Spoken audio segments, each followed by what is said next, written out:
राष्ट्रीय विधि सेवा प्राधिकरण, महाराष्ट्र राज्य विधि सेवा प्राधिकरण व जिला विधि सेवा प्राधिकरण चंद्रपुर के संयुक्त तत्वाधान में आयोजित राष्ट्रीय लोक अदालत में दुर्घटना में मृत हुए सैनिकों के परिवार को 90 लाख रुपए की बीमा राशि दिलाई गई।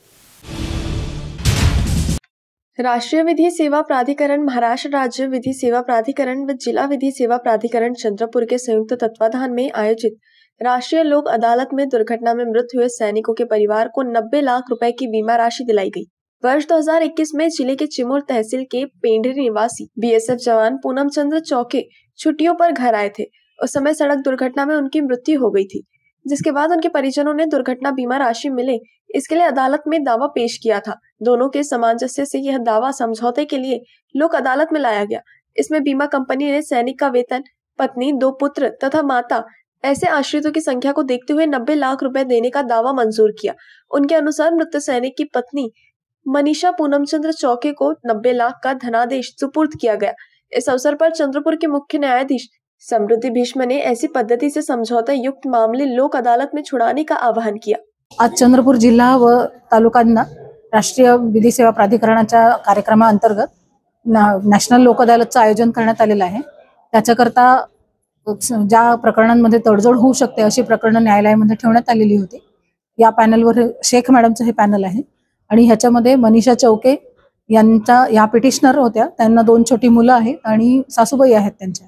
तर यांचा मृतक जे होते यांचे ते आर्मीमध्ये असल्यामुळे त्यांचं आज कॉम्प्रोमाइज झालेलं आहे आणि कॉम्प्रोमाइजच्या अंतर्गत त्यांना 90 लाखाचा हा चेक देण्यात आलेला आहे। अशाच प्रकारच्या सर्वत्र तडजोडी चंद्रपूर जिल्ह्यामध्ये तालुक्यांच्या ठिकाणी देखील होत आहेत।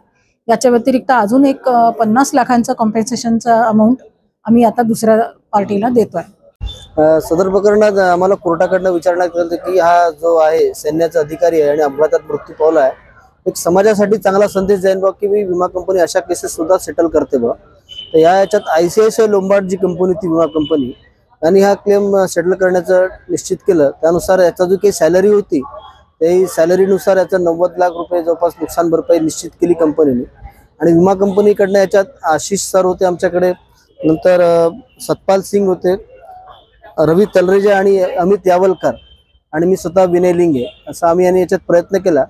आणि या प्रयत्नांना अर्जदारांनी सुद्धा आम्हाला त्यांनी, कारण त्यांच्या सहमतीशिवाय सेटलमेंट शक्य नाही, त्यांनी सुद्धा आम्हाला साथ दिली। आणि त्या विषयामध्ये एक समाजासमोर एक चांगला संदेश गेला की अशा प्रकारचे सुद्धा तडजोड होऊ शकतात। आणि आपण जर पाहिलं तर अर्जदाराचे जे मुलं खूप लहान आहेत आणि यांना योग्य व्याज जर ते पैसे मिळाले तर त्यांचा सुद्धा तो फायदा झाला त्याचा।